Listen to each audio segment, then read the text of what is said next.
สบายดีพี่น้องทุกคนยินดีต้อนรับเข้าสู่การเข้าเฝ้าเดียวในตอนเช้าของวันที่6เดือนพฤษภาคม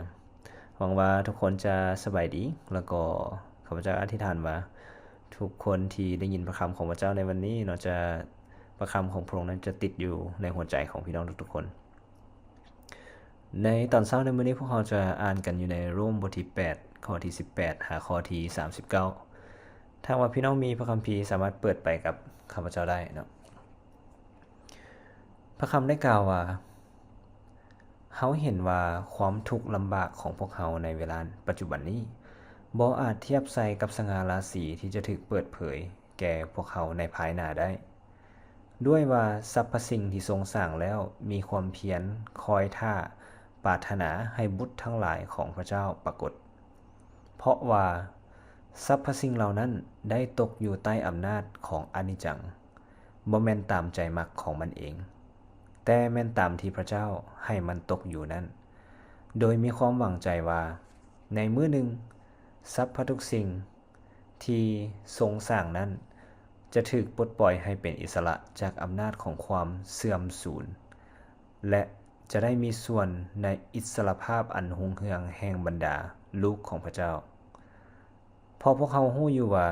ทุกสิ่งที่พระองค์ได้เนรมิตสร้างนั้นก็โอยคางด้วยความเจ็บปวดจนเท่าทุกวันนี้และบ่เพียงแต่การเนรมิตสร้างเท่านั้นที่โอยคางแต่พวกเขาผู้ที่ได้รับพระวิญญาณเป็นผลทำอิฐตัวเขาเองก็เหมือนกันยังโอยคางคองคอยท่าในการที่พระเจ้าจะทรงรับเป็นบุตรคือจะทรงให้เนื้อกายของพวกเขานั้นพ้นจากตายเหตุว่าเขาทั้งหลายได้พ้นนั้นก็เพราะด้วยความหวังนี้แต่ความหวังในสิ่งที่ตาเห็นอยู่นั้นสิ่งนั้นก็บ่เป็นความหวังอันแท้จริงด้วยว่าผู้ใดแดยังจะมีหวังในสิ่งที่ตนเห็นอยู่แต่ถ้าพวกเขาหวังในสิ่งที่พวกเขาบ่เห็นพวกเขาก็คองคอยท่าสิ่งนั้นด้วยใจอดทนทำนองเดียวกันนั่นแหละพระวิญญาณก็ช่วยสู้พวกเขาเมื่อพวกเขาอ่อนกำลัง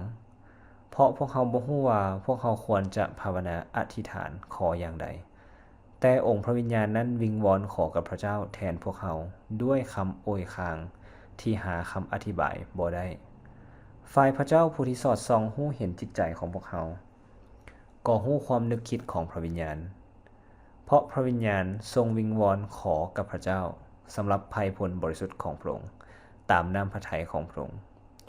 พวกเขารู้แล้วว่าพระเจ้าทรงร่วมกับคนทั้งหลายที่รักพระองค์เพื่อให้เกิดผลดีในทุกสิ่งคือคนทั้งปวงที่พระองค์ได้ทรงเอิ้นไว้ตามพระประสงค์ของพระองค์ด้วยว่า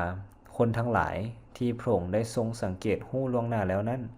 พระองค์ก็ได้ทรงกำหนดไว้ก่อนเพื่อให้เป็นตามแบบลักษณะแห่งพระบุตรของพระองค์เพื่อพระบุตรนั้นจะได้เป็นบุตรกกในท่ามกลางพวกน้องทั้งหลายและบรรดาผู้ที่พระองค์ได้ทรงกำหนดล่วงหน้าไว้แล้วนั้นพระองค์ก็ทรงเอิ้นมาด้วยและพวกที่พระองค์ทรงเอิ้นมานั้นพระองค์ก็ทรงถือว่าเป็นคนชอบธรรมและพวกที่พระองค์ทรงถือว่าเป็นคนชอบธรรมพระองค์ก็ทรงโปรดให้พวกเขาได้รับสง่าราศีร่วมกับพระองค์ถ้าเป็นอย่างนั้นเฮาทั้งหลายจะว่าอย่างไรถ้าพระเจ้าอยู่ฝ่ายพวกเขาผู้ใดจะต่อสู้พวกเขาได้พระองค์บ่ได้ทรงหวงพระบุตรของพระองค์เองแต่ทรงประทานพระบุตรนั้นไว้เพื่อประโยชน์แก่เฮาทั้งหลายถ้าเป็นดังนั้นพระองค์จะบ่ทรงโปรดประทานสิ่งสารพัดให้พวกเขาด้วยกันกับพระบุตรนั้นหรือผู้ใดจะฟ้องคนทั้งหลายที่พระเจ้าได้เลือกไว้แล้วนั้นพระเจ้าเองได้ประกาศว่าพวกเขาบ่มีความผิดผู้ใดจะเป็นผู้ลงโทษพวกเขาอีกเพราะพระคริสต์เจ้าแม้นผู้ที่ได้ตายและยิ่งกว่านั้นพระองค์ได้เป็นคืนมาจากตายแล้วและนั่งอยู่กำขวาพระหัตถ์ของพระเจ้าพระองค์นั่นแหละอธิษฐานวิงวอนขอเพื่อพวกเขาผู้ใดจะแยกพวกเขาออกจากความหักของพระคริสต์ได้ความทุกข์ลำบากหรือความทรมานจิตใจหรือการข่มเหงหรือการอึดอยากหรือการเปื่อยกายหรือการอันตรายหรือการถูกคมดาบตามที่เขียนไว้ในพระคัมภีร์ว่าเพราะเห็นแก่พระองค์พวกข้าน้อยจึง ถูกฆ่าหมดมือจนคำและถือว่าเป็นดังตกแกะสำหรับเอาไว้ฆ่าแต่ในเหตุการณ์ทั้งปวงเหล่านี้พวกเขาก็มีชัยชนะอย่างเหลือล้นด้วยทางพระองค์ผู้ที่ทรงรักพวกเขาทั้งหลายนั้นเพราะเขาเชื่อแน่ว่าบ่มีสิ่งใดแยกพวกเขาออกจากความรักของพระองค์ได้ความตายหรือชีวิตก็ดีเทวดาหรือผู้ครอบครองก็ดีหรือสิ่งที่มีอยู่ในปัจจุบันหรือสิ่งที่มีมาในอนาคตก็ดีหรือฤทธิเดชทั้งหลายความสูงหรือความลึกก็ดีสิ่งอื่นๆที่ทรงสร้างแล้วนั้นก็ดีจะบ่สามารถแยกพวกเขาออกจากความรักของพระเจ้าซึ่งมีอยู่ในพระเยซูคริสต์เจ้าองค์พระผู้เป็นเจ้าของพวกเขาพระคำอาจจะยาวเนาะพี่น้องแต่ว่าข้าพเจ้าอยากให้ทุกคนได้รับฟังแล้วก็รับรู้ถึงสิ่งที่อาจารย์โปโลได้เขียนเนาะให้กับพี่น้องอยู่คริสตจักรอยู่ในโรมซึ่งอาจารย์โปโลได้เฮ็ดให้เห็นว่าความทุกข์ทรมานหรือว่าความทุกข์ยากลำบากที่พวกเขาได้รับอยู่ในปัจจุบันนี้เนาะบ่ว่าจะเป็นการกดขี่ข่มเหงหรือว่าความทุกข์กายและทุกข์ใจต่างๆที่เกิดขึ้นด้วยความเชื่อบ่อาจเทียบใส่กับสง่าราศีที่จะถูกเปิดเผยแก่พวกเขาในภายภาคหน้าได้หมายความว่าจังได๋พี่น้องเคยแล่นมาราธอนบ่ว่าจะเป็น5กิโล10กิโลหรือแม้กระทั่ง21กิโลเนาะครึ่งhalf marathon เนาะหรือแม้กระทั่ง42กิโลที่เป็น full marathon ในเวลาที่เฮาแล่นเฮามีเวลาที่กำลังแล่นกับเฮาอยู่เช่นกันและเมื่อเฮาแล่นร่างกายของพวกเขาก็ได้ถูกทำงานและใช้ไปเนาะมีความเจ็บปวดเกิดขึ้นมีความทุกข์ยากลำบากเกิดขึ้นใน5กิโลทำอิฐเฮารู้สึกว่าค่อนข้างสบายบางคนเนาะหรือว่าใน10กิโลทำอิฐแต่ว่าเมื่อเข้าสู่ช่วงระยะใดระยะหนึ่งเฮาจะรู้สึกว่าร่างกายนี้ค่อนข้างบ่ไหวแล้วเมื่อร่างกายบ่ไหวหรือร่างกายอ่อนล้าหรือเมื่อยจะเฮ็ดให้เรารู้สึกถึงความอิดเมื่อยที่บ่หาที่หาสิ่งที่เปรียบเทียบได้ยากหลายและบางครั้งเฮ็ดให้เราลืมถึงความเชื่อของเราไปและเป้าหมายของเราไปทันทีว่าเราจะแล่นไปเฮ็ดหยังแต่ว่าเมื่อเราเบิ่งที่เส้นชัยแล้วพี่น้องเราจะเห็นว่าสิ่งที่รอท่าอยู่ที่เส้นชัยการเอาชนะ5กิโล10กิโล21กิโลและ42กิโลมันคุ้มค่าในความลำบากที่พวกเขากำลังประเสริญอยู่แต่ว่านี่มันสิ่งที่ลึกกว่านั้นหลายเพราะว่าความลำบากที่พวกเขาเจออยู่นั้นเขาก็จะเห็นอยู่ในข้อที่35ขออภัยนะพี่น้องแม่นถูกต้องข้อที่35ความทุกข์ลำบากความทรมานจิตใจผู้ใดเคยเจอในสิ่งนี้เนาะหรือการข่มเหงการอึดอยากเนาะบ่มีอาหารที่จะหล่อเลี้ยงร่างกายหรือว่าเลี้ยงครอบครัวการเปื่อยกายเว้าถึงเครื่องนุ่งความอันตรายความปลอดภัยหรือการถูกคมดาบแม้กระทั่งการถูกคมดาบที่มีความหมายว่าจะถึงแก่ชีวิตของพวกเขาสิ่งเหล่านี้อาจารย์เปโลได้ย้ำถึงว่าสิ่งเหล่านี้บ่สามารถที่จะแยกพวกเขาออกจากความรักของพระคริสต์ได้ในชีวิตของพวกเขาด้วยความรักที่พระคริสต์มีต่อพวกเขาจึงสามารถที่จะอดทนพวกเขาจึงสามารถที่จะต่อสู้กับความยากลำบากเพราะว่าทุกสิ่งทุกอย่างสรรพสิ่งทุกอย่างเนาะโอยคาง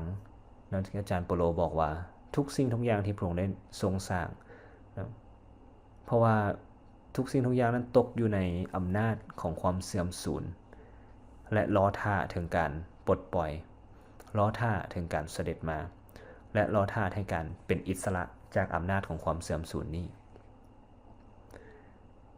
แล้วสำหรับพวกเราพี่น้องเมื่อพวกเขาโอยคางเจ็บปวดทรมานพวกเขามีพระวิญญาณบริสุทธิ์ที่เป็นผู้ที่อธิษฐานเพื่อพวกเขา พระวิญญาณช่วยสู่พวกเขาเมื่อพวกเขาอ่อนกำลังเพราะพวกเขาบ่ฮู้ว่าพวกเขาควรจะภาวนาอธิษฐานขออย่างใดแต่พระวิญญาณนั่นเองวิงวอนขอกับพระเจ้าแทนพวกเขาด้วยคำอวยคางที่หาคำอธิบายบ่ได้ซึ่งฝ่ายพระเจ้านั้นก็ฮู้แล้วพระบิดานั้นก็ฮู้และสอดคล้องและสอดส่องฮู้เห็นจิตใจของพวกเขาและฮู้ความนึกคิดของพระวิญญาณด้วยหมายความว่าจังไดพี่น้องเมื่อพวกเขามีความทุกข์ยากลำบากหรือโอยคางเขาบ่ฮู้ว่าจะอธิษฐานอย่างใดพระวิญญาณเป็นผู้ที่อธิษฐานแทนพวกเขาถึงพระบิดาบ่เพียงแต่เท่านั้นพี่น้องเพรสคิดที่นั่งอยู่ถึงเบื้องขวาของพระเจ้าเมื่อพระองค์สิ้นพระชนม์พระองค์นั่งอยู่ถึงเบื้องขวาของพระเจ้าพระองค์นั่นแหละก็อธิษฐานเพื่อเฮาเช่นเดียวกันเฮามีความสำคัญหลายสำใดที่พระเจ้าจะเห็นถึงความที่พระเจ้าจะมอบความหักที่ยิ่งใหญ่ของพระเจ้าให้กับพวกเขาความหักของพระเจ้าที่อยู่ในพระคริสต์นี้ยิ่งใหญ่หลายและบ่มีสิ่งใดที่จะแยกออกได้พี่น้องให้พวกเขารับรู้ได้ว่าความทุกข์ทรมานที่พวกเขาเจออยู่ในปัจจุบันบ่ว่าจะเป็นการข่มเหงก็ดีการอึดอยากก็ดีความทรมานจิตใจก็ดีความทุกข์ลำบากทางร่างกายการอันตรายต่างๆและการถูกคมดาบหรือแม้กระทั่งการเอาชีวิตต่างๆก็ดีสิ่งเหล่านี้บ่สามารถที่จะแยกพวกเขาออกจากความหักของพระคริสต์ได้หมายความว่าจังไดหมายความว่าพวกเขายังมีความหวังพวกเขายังมีความหวัง